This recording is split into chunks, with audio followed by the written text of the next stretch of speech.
brought little Annie to the county infirmary, a place where the forgotten were sent. The administrators there weren't kind. They were stern, cold, and Annie, barely a child, was handed off into their care. The building itself stood like a shadow on the land, gray, rigid, unfeeling inside. Rows of narrow beds with cold metal frames housed the orphaned, the abandoned, the mentally unwell, and children of families too poor to keep them.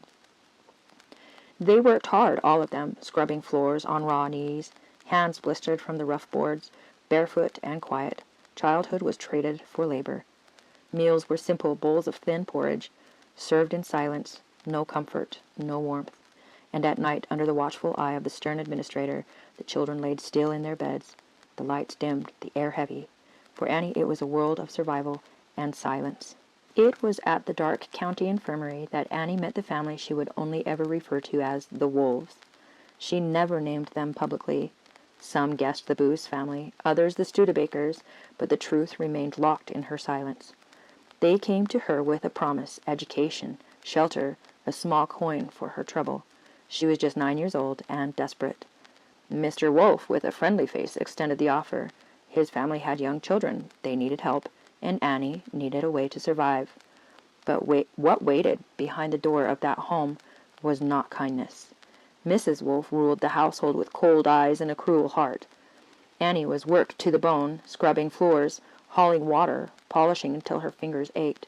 Nothing she did was ever enough. When Annie displeased her, punishment came swiftly, locked in a cold, dark room without shoes, beaten with a switch. Scars she would carry, not just on her skin, but in her soul.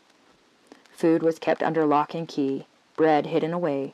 Hunger became another form of control, and when Annie disobeyed, even slightly, she was thrown outside barefoot into the bitter frost, forced to sleep on the frozen ground, shivering, desperate and alone. She curled up against the door for warmth, hoping that even a hint of mercy that never came. Inside, life continued without her.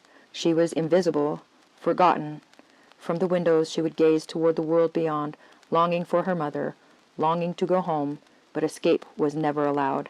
Not until after 2 long years of silence and suffering, Annie finally ran,